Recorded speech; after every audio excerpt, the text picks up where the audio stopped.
Entonces vamos, ahora sí, senador Robledo, estamos con usted ahora sí. Muy buenas tardes, sí señor, muchísimas gracias por su llamada, un saludo a sus oyentes. Un gusto tenerlo acá, señor senador. Decíamos que estamos como las novias vestidas y alborotadas. Sí, algo parecido, sí, lamentablemente no alcancé a estar con ustedes ahí en cabina, pero bueno, espero que aquí podamos hacerlo a través del teléfono.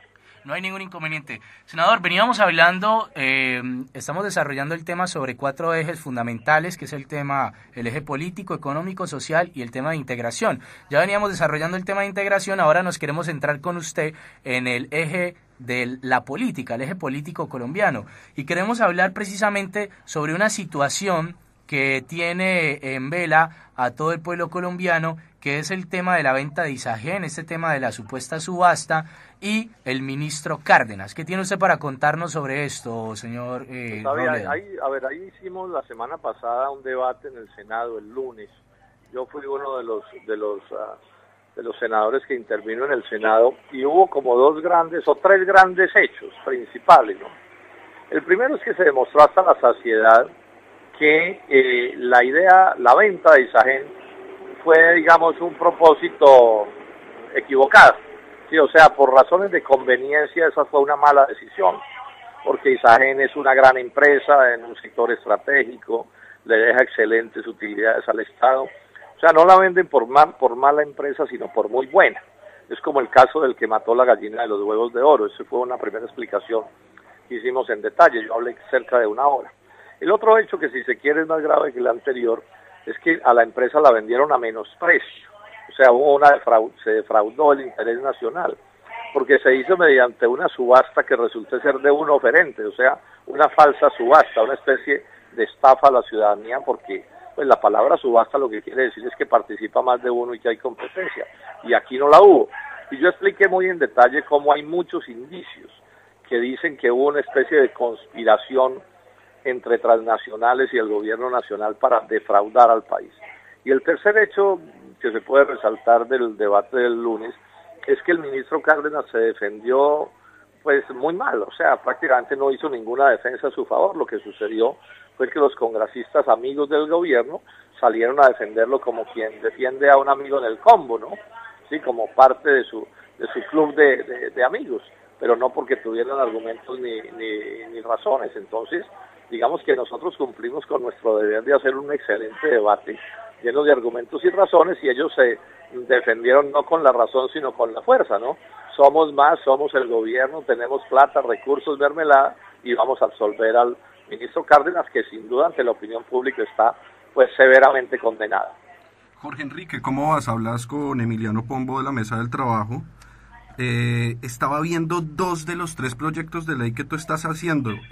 Uno de esos es la enajenación de la propiedad accionaria, y esto tiene que ver con el tema de Isagen. ¿Qué significa eso? Y el otro es el artículo 351, que habla sobre los casos de impedimento en el Código de Procedimiento Legal, que es la que protege a los senadores, si no estoy mal. Es que no le escuché con claridad, pero entiendo que lo primero se refiere a una carta que el ministro Cárdenas le envió al Congreso de la República, al Senado, planteando pues más privatizaciones. Entre esas está mencionada la privatización de Ecopetrol, empresa de la cual ya anunciaron que van a vender Propilco, que es una petroquímica muy importante, que van a vender las acciones que tiene Ecopetrol en Isagen, que van a vender los campos que ellos llaman menores y que no son menores porque son muy importantes de la producción nacional. Todo eso con el pretexto de la crisis, ¿no? Se dice que las crisis son oportunidades. Bueno, los neoliberales utilizan las crisis para impulsar sus políticas de privatización y de libre comercio, cosa que le hace mucho daño al país. Muy bien. Senador Robledo, Carlos Aranzales de la Mesa de Trabajo.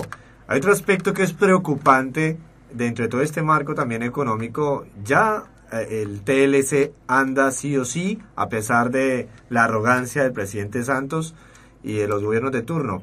¿Qué pasa y qué va a pasar con el Tratado del Transpacífico para Colombia? Esa es una de las amenazas más graves presentado al país, ¿no? Transpacífico es el acuerdo transpacífico, TPP se le dice, TPP por sus siglas en inglés, porque es el Trans-Pacific Partnerships. Esa es una política norteamericana, es un tratado impulsado por Estados Unidos en el que van a incluir también a Colombia. ¿Y cómo será de malo el tratado? Que el propio exministro Rudolf Homes explicó cómo había que entrar al Transpacífico, pero empezó advirtiendo que eso implicaba acabar de desproteger al agro y dañar considerablemente o especialmente a cosas como el azúcar, la panela, los biocombustibles, la palma de aceite. O sea que estamos hablando de que el presidente Santos pues sigue con su seguidilla de malas decisiones internacionales contra Colombia. Y en una reunión que hubo en Washington hace unos días, Santos allí, ante todos los jefes de las transnacionales, se comprometió a incluir a Colombia en el TPP, y repito, eso va a ser tremendamente dañino para la economía nacional.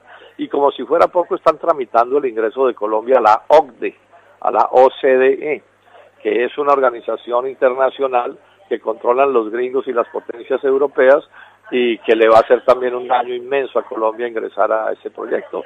Y como si fuera poco, el gobierno de Santos ha firmado 3 acuerdos militares, uno con la OTAN, otro con la Unión Europea y otro con la ONU, que apuntan a lograr que tropas colombianas se puedan poner bajo las órdenes de oficiales, de militares norteamericanos y europeos en los escenarios de guerra en cualquier parte del mundo. O sea que Colombia cada vez más se convierte en una especie de colonia de los Estados Unidos. Senador, habla con Angie Suárez de acá de la mesa de trabajo. Una preguntita de parte de los cafeteros del Quindío. ¿Hasta qué punto la Federación Nacional de Cafeteros de Colombia está velando por la rentabilidad de los cafeteros? En las últimas declaraciones del nuevo gerente de la federación se refleja la intención de este organismo hacia la industrialización del café. ¿Qué nos puede usted decir al respecto? Me perdí la última frase, que la federación va a hacer qué cosa. Que la federación, las últimas declaraciones de la federación reflejan una intención de este organismo hacia la industrialización del café, el uso de máquinas cosechadoras y la autorización de la exportación de las pastillas de café. ¿Qué piensa usted sobre este tema?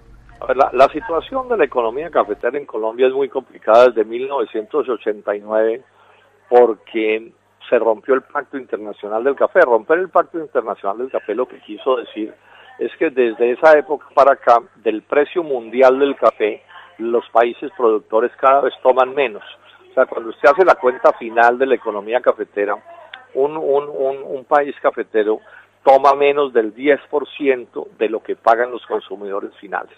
Entonces, eso de entrada ya le ha creado una situación de crisis extremadamente grave a los cafeteros. A eso sumémosle, digamos, todas las políticas del neoliberalismo y del libre comercio de dedicar a Colombia a la política minera. Eso, por ejemplo, por la vía de la devaluación nos produjo pérdidas inmensas en estos años anteriores. Pérdidas que de todos modos están ahí, que maltratan a los productores. El gobierno nacional o los gobiernos nacionales pues han tenido unas políticas anticafeteras. Y frente a eso la Federación de Cafeteros no ha jugado el papel y se ha debido jugar de oponerse a toda esta serie de circunstancias. Y de ahí que haya entonces aparecido una organización de caficultores muy fuerte en Colombia, que es la Unidad Cafetera, la Dignidad Cafetera, Dignidad Cafetera, que ha venido jugando una serie de papeles bien importantes. Ahora, el futuro del café es un futuro de mucho riesgo, muy complicado, pues por estas razones que acabo de explicar. Bien, senador, para nosotros también desarrollar un poco sobre estos dos puntos, el tema político y económico, vamos a hacerlo de una dinámica. Si usted cuenta con la disponibilidad, cortamos con usted el llamado, nosotros nos quedamos acá en cabina desarrollando, mientras usted también atiende sus asuntos, y si existe el espacio, en unos minutos volvemos y nos comunicamos y desarrollamos los otros dos ejes, que sería el social y el otro eje de integración suramericana. ¿Le parece una buena propuesta, señor? Es una buena idea, porque yo estoy aquí en medio de esta reunión, entonces dejemos descansar a los oyentes un ratico y ahora podemos retomar y nos damos otra conversada. Quédese tranquilo. Sí me gustaría preguntarle, señor senador, ¿cómo le gusta que le digan, el piqui o el salmón? No, Jorge Enrique Robledo está bien. Perfecto. Bueno, ya lo volvemos a comunicar, senador. Compañeros. Sí, señor. ¿Cómo le va? Muy bien. Aquí estamos trabajando fuertemente, haciendo pues todo este cubrimiento. Yo creo que en un rato podemos volver a hablar con el senador Robledo. Sí, sí, exactamente. Se nos quedan, Brian, dos ejes de lo que es la entrevista. Ya hablamos sobre el eje político y económico.